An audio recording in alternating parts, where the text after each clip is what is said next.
Aïssata revenait dans son village natal après plusieurs années passées en ville.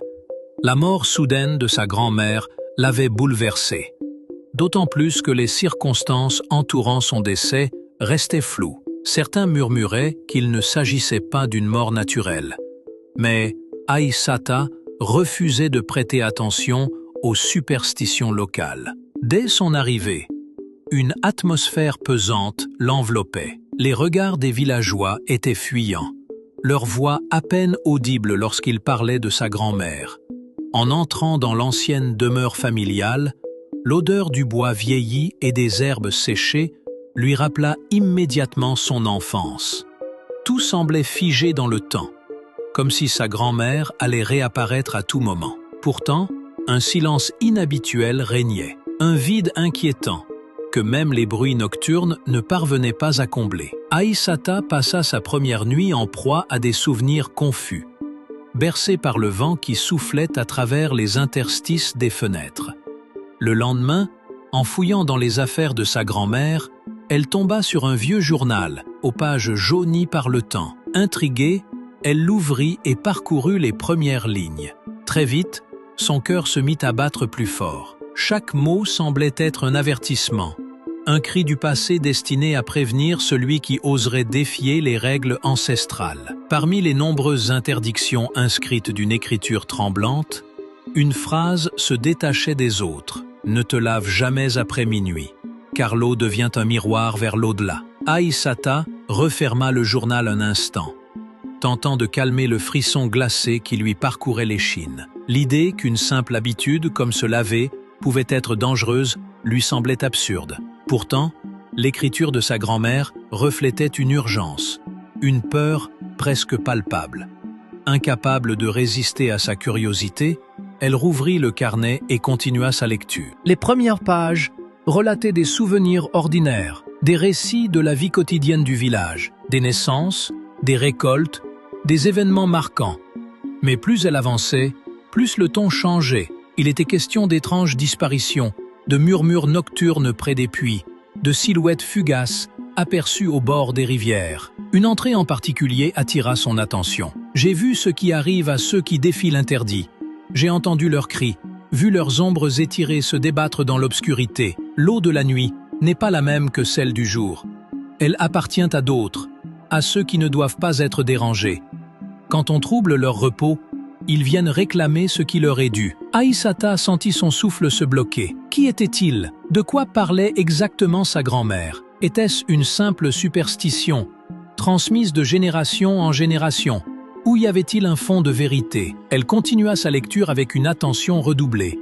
Plusieurs témoignages y figuraient, racontés avec un souci du détail troublant. Un jeune homme du village, du nom de Mamadou, avait autrefois ignoré cet avertissement. Une nuit de pleine lune, alors que la chaleur était insoutenable, il s'était rendu au puits pour se rafraîchir.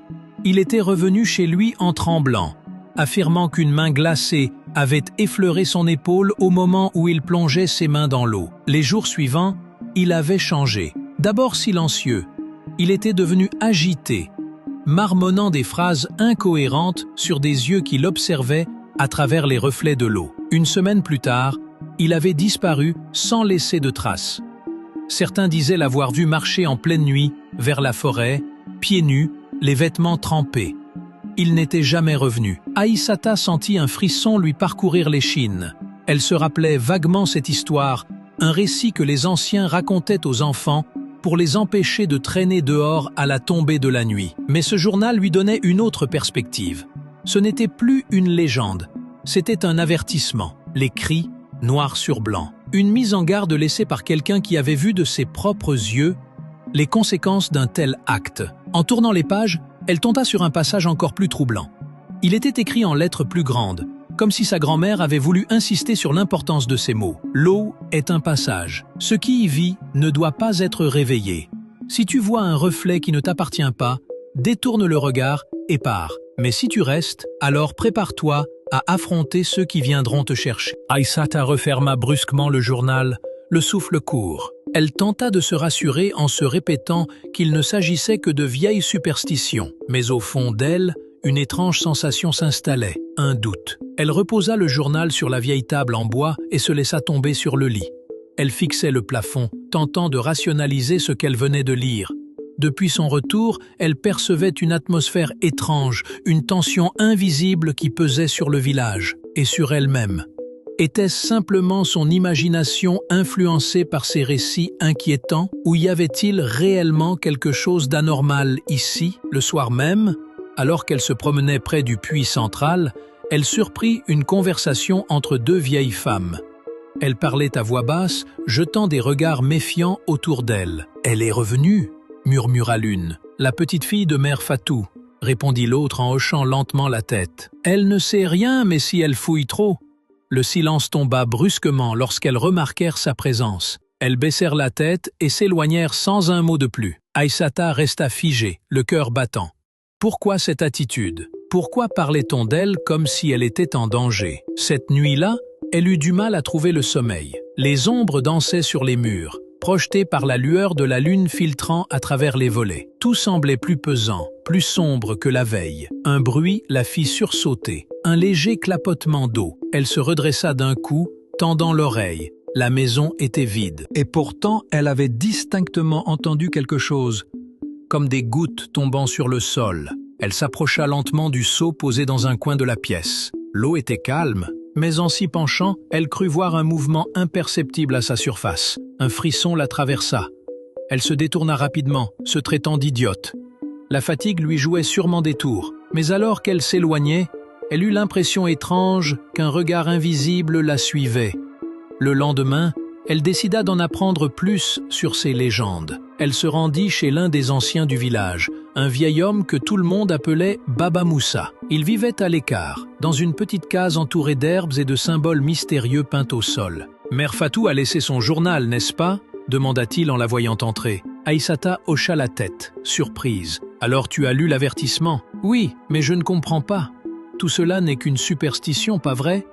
Baba Moussa la fixa longuement, puis poussa un profond soupir. « Ce que tu appelles superstition, d'autres l'appellent vérité. Il y a des choses qu'on ne peut expliquer, mais qu'il vaut mieux respecter. » Il marqua une pause. « Tu as déjà entendu parler de ceux qui habitent l'eau ?» Aïssata secoua la tête. « Ils ne sont ni morts ni vivants. Ils existent entre deux mondes. Et l'eau est leur passage. La nuit, quand tout le monde dort, ils se lèvent. Ils cherchent, ils observent. Si quelqu'un trouble leur repos, ils le remarquent. Et quand ils posent leur regard sur toi, il est déjà trop tard. Tu veux dire que si quelqu'un se lave tard, il attire leur attention? Oui, ils le voient, ils l'entendent. Et s'ils le trouvent intéressant, Baba Moussa s'interrompit et secoua la tête. Il disparaît. Un silence pesant s'installa. « Ce n'est qu'une histoire !» tenta de dire Aïssata avec un sourire nerveux. « Peut-être !»